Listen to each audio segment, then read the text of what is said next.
Good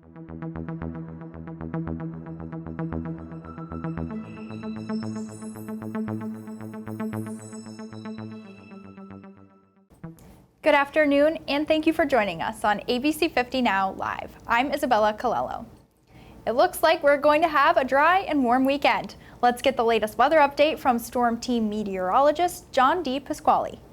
Good morning, Watertown North Country. Let's take a look at our forecast for your Wednesday. A few showers and a storm or two is possible, but a good amount of dry time mixed in there too. Just a scattering of showers, especially second half of the day. 70s to near 80. Tonight we fall back through the 70s, ultimately getting down into the upper 50s and low 60s. A few evening showers, otherwise pretty quiet heading through much of the night. Waking up tomorrow morning, mostly cloudy sky. There will be a few scattered showers around, I think, tomorrow as well, but less shower activity for tomorrow compared to today. High temperatures once again, 70s to around 80. As we head into your Friday, sunnier, and you know what that means? The still strong, mid to late August sun will do work on that air mass and get us up into the low 80s. I think we're well into the 80s on Saturday, turning muggier heading into the weekend too. A very small chance of a shower here Saturday. Better chance for a few storms late Sunday into early next week. Highs remain in the low 80s. Have a great rest of your day. Governor Hochul signed legislation into law on Tuesday, aiming to crack down on realistic-looking imitation weapons. The goal of the new law is to make imitation weapons easily identifiable, and with the new legislation, they can no longer be black, blue, silver, or aluminum. There are some exceptions to the new law, like the use of realistic imitation weapons in theatrical productions. According to the New York State Office of the Attorney General, there have been 63 shootings, 8 of which were deadly across New York State because someone mistook an imitation weapon for a gun. Governor Hochul said the new law will help to keep potentially dangerous devices off our streets and keep New Yorkers safe. The New York State Supreme Court ruled in favor of former Governor Andrew Cuomo on Tuesday in his lawsuit against the Joint Commission on Public Ethics. The Ethics Commission had previously ordered Cuomo to pay back the $5.1 million earned from his book deal in March. Cuomo filed the lawsuit in April after he was ordered to repay the money, accusing the Ethics Commission of violating his constitutional rights. With the court's ruling, Cuomo will not have to repay the money from the book deal, and his motions to dismiss the Ethics Commission's counterclaims were also granted. The controversy over the Potsdam toilet gardens is now the topic of a feature-length documentary called Pottytown. I spoke with the film's director, Morgan Elliott, about the documentary and the history of the debate. Welcome to the village of Potsdam, home to nearly 15,000 people, 2 universities, and hundreds of toilets. Now, these aren't your average pieces of porcelain. They symbolize a protest started over 20 years ago by resident Hank Robar. Hank had a property in Potsdam he wanted to sell to Dunkin' Donuts and felt like he was treated unfairly. Somewhere along the way, it evolved into putting toilets, and then the flowers came. This controversy is now the center of the feature-length documentary called Pottytown, directed by Potsdam's Morgan Elliott. The toilets have always been something that I'd wondered about as a kid because it's been around since I was about 11 or 12 years old. So 5 years ago, Elliott set out to tell Hank's story, interviewing both sides of the argument, capturing his village on camera, and of course, getting to know the man behind the toilets. Although these decorative latrines are the emblem of the argument here in Potsdam, the documentary hopes to open the toilet seat to focus on the bigger story. It's part of the identity of the community and also a debate in the community over is it art or not. The debated art reaching a worldwide audience, reactions have been split. But Elliott says locals are supporting the film's message. I think people feel like the village was represented fairly. You know, it's not just rural America, it's also a college town and a quaint Victorian village, and it's Pottytown. So having all of those things, I think people felt like all those aspects were represented in the film. The documentary was released on August 9th and is available on Amazon Prime and iTunes. New York State residents enrolled in the Supplemental Nutrition Assistance Program, also known as SNAP, will receive the maximum level of food benefits for the month of August. Governor Hochul announced on Monday that all households in the program will get a supplemental allotment this month, even if they have reached their maximum level of benefits. Supplemental payments will be posted by this Friday, August 19th, for households out of New York City. Before we hear from Delaney Keppner about back-to-school supplies at the Flower Memorial Library, let's take a look at upcoming local events with this week's Community Bulletin Board. Enjoy a country western dance at the Philadelphia American Legion on Saturday, August 20th from 7 p.m. until 11 p.m. Admission is $8. The final concert on the Green in Cape Vincent will be held on Saturday, August 20th. 3 Mile will perform from 4 p.m. until 5:30 p.m. Lisbon United Presbyterian Church will hold a homecoming breakfast on Saturday, August 20th. Enjoy a full breakfast from 7:30 a.m. until 10 a.m. A blood drive will be held on Wednesday, August 24th at the Salmon Run Mall from noon until 5 p.m. Call 1-800-RED CROSS for information and to register. Do you have an event you'd like to share with the community? Share it with us. Submit your event by going to our website, informnny.com. Then click on Community, then Community Events, and explain the event. ABC50 will then share your event with the North Country community. It is with great pleasure I present to you the class of 2022. Celebrate your seniors and go to informnny.com to submit the name and school of your graduating senior. On the last day of each month, your senior will have the chance to win a prize pack worth $200 from our sponsors. What a great way to end the school year. Lisa Woodward Homes, Lisa Spear Woodward, licensed real estate broker and owner, congratulates the class of 2022. Delaney Keppner here with Claudia Whitmire from the Community Action Planning Council of Jefferson County. So thank you for being here, Claudia. Thank you for having us. So we know summer is winding down, which means a new school year is coming up. And your organization has a great event happening tomorrow right in Watertown. If you want to tell us a little bit about it and what's going on. We do. We've partnered with Flower Memorial Library over on Washington Street. From 3:30 to 5:30 tomorrow, we'll be there. We'll have a whole bunch of different supplies available. People bring their lists. Grandmas can come, parents can come, whoever needs to come to pick up for their children.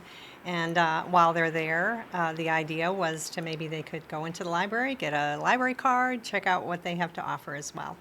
Awesome. And what kind of supplies can people expect to find there tomorrow? We have backpacks, and we have notebooks and paper and pencils and all kinds of things. Awesome. Anything they need. Awesome. And I know there's a couple more events coming up. Your organization does a ton with the community and education and the youth. If you want to touch on more things happening in the community. Okay. So as far as our family center, we're also having another backpack and school supply distribution at the Philadelphia Fire Hall, and that's on Monday, the 22nd. That's from 4 to 6. We're also collecting supplies with a couple of different organizations. One's called Pack the Trolley, and that's at the State Farm on the corner of Coffeen Street. And that's on the 23rd from 10 to 3. And then a Stuff the Bus, or Stuff a Bus, that's going to be at Watertown White's Paint, which is on Arsenal Street. And that is on the, I didn't write the date, the 24th. Next, yes, the day after the Stuff or Pack a Trolley, and that's from 10 to 3 as well. Awesome. So some great events coming up, and like we said before, the organization does a ton of things like this. And obviously you're passionate about it as well as the organization. So do you want to touch on the impact it makes on the community and the drive you guys have to do events like these? Well, I mean, we do events like this because, like right now, with the cost of things and inflation, food, parents need to put clothes on their children. They need to do other things. Backpack supplies are expensive, and we want to alleviate that so they don't have to worry about it. We'll also have some personal care items because we want children to go back fresh, to school, and those things are expensive as well. In September, we have we're going to call it Baby Days. We had some extra funding come in, and so we're going to do an event. We're partnering with Dollar General, and we're going to have diapers and formula. So more to come on that. I don't have specifics, but there will be a sign up for it, and people will need to be qualified. Of course, we have our Head Start pre-K programs. Our teachers are gearing up for that right now, going through training, getting ready. We need teachers if anybody needs, is looking for a job, and it's a wonderful place to work. It's like a family. Pre-K, we partner with a lot of schools to do the pre-kindergarten, to have kids, get kids ready for school. Our weatherization program, we weatherize homes of low-income individuals so that their, the cost of heating their home is less. And so we do that year-round. In our family center, we have a ready-to-work program. We do emergency food and shelter. We have a food pantry. We just do a whole host of things. For sure. And obviously, you said it's kind of like a family. For you personally, how does it feel to impact the community in a positive way and watch that happen? It feels good. One of the programs I didn't talk about was the Jefferson Lewis Child Care Project, and I used to work there, and I left and took a different job, and I came back, which we find a lot of our staff do, because it is such a, we love each other like family. And so the Jefferson Lewis Child Care Project, what they do is they help people become child care providers in their home.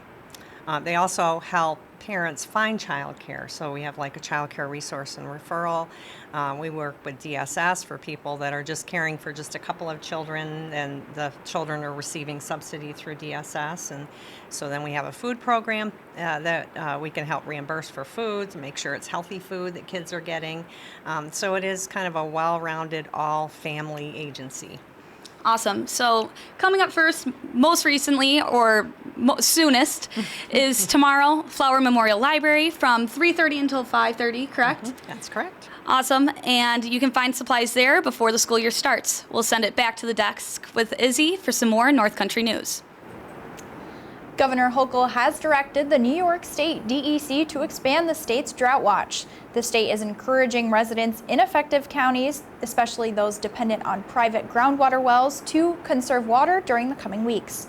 Governor Hochul said severe dry conditions continue to persist, and she is asking New Yorkers to take steps to reduce their water consumption.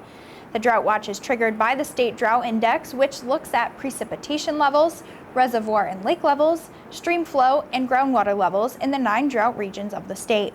No mandatory restrictions for water consumption are in place. Local communities are making changes following eased COVID-19 guidelines released by the Center for Disease Control on August 11th. According to the St. Lawrence County Public Health Department, COVID-19 remains an ongoing public threat, but due to high vaccination rates, infection-induced immunity, and treatment options, the risk for serious illness, hospitalization, and death has substantially declined. New recommendations from the CDC now focus on preventing severe illness and death in more vulnerable populations. The updated guidance is broken down into 2 categories: for people who have been exposed to the virus and for those who test positive. One of the largest changes for those exposed to COVID is that unvaccinated people are no longer advised to go through a 5-day quarantine period. Those who test positive for COVID-19 are still required to isolate immediately, and all positive at-home tests should be reported to the St. Lawrence County Public Health Department online. Jefferson Community College has opened the doors to its new Esports arena. Here's a look at the new gaming center.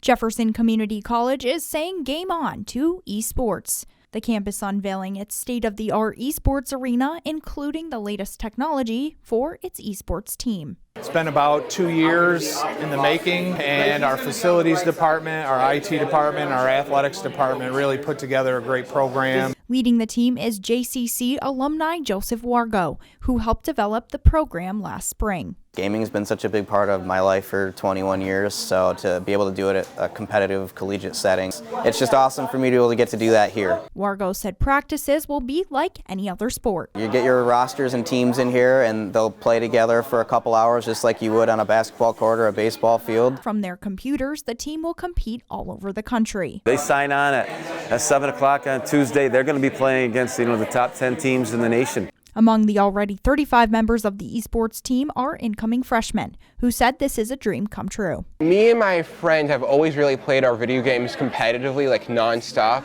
and a few of them we've gotten really good at, and we always dreamed about taking it to the next level, and this is the best opportunity to do that. Campus leaders are also excited as esports bring inclusivity to the table. It's an opportunity really that's open to all students, regardless of gender, regardless of ability. And so that's really a main aspect of why esports is so exciting. There's no cuts, there's no exclusions. anybody can come in and play. Free meals for students will no longer be provided this fall in the Messina Central School District. The federal program that funded school meals during the COVID-19 pandemic has ended, meaning families will once again be responsible for the cost. The school district's food service department said that school meal fees will reflect the real cost of each meal instead of being subsidized. Messina families are being urged to plan now, and more information will be released soon on meal prices. Students are still able to apply for free and reduced lunches in the Messina Central School District, and applications for the program can be found on the district's website. All eyes are on the North Country as candidates vie to represent the 21st Congressional District. Ahead of the primary election, I spoke with Democratic candidates Matt Patorti and Matt Castelli. You can watch those interviews during News Channel 9 on ABC50 tonight and tomorrow at 5:30 p.m. There's still time for your chance to enter to win free groceries for a year. Here's a look at the details. Are grocery prices these days making your eyes pop? ABC50 is here to help. Go to informnny.com all month long to enter for a chance to win $5,000 towards groceries for a year. One local winner will also receive $100 gift certificates from the two best barns in the North Country, Red Barn Meats in Croghan and Yellow Barn Winery on Route 66 just outside of Watertown. For full contest details, go to informnny.com. The Groceries for a Year sweepstakes is brought to you by Red Barn Meats, the Yellow Barn Winery, and ABC50. You can find the Groceries for a Year sweepstakes along with more chances to win on our website under the Contest tab. And while you're here, you can also subscribe to our daily newsletter for local news delivered right to your inbox every morning. Thank you for watching ABC50 Now. I'm Isabella Colello. We'll see you again next week.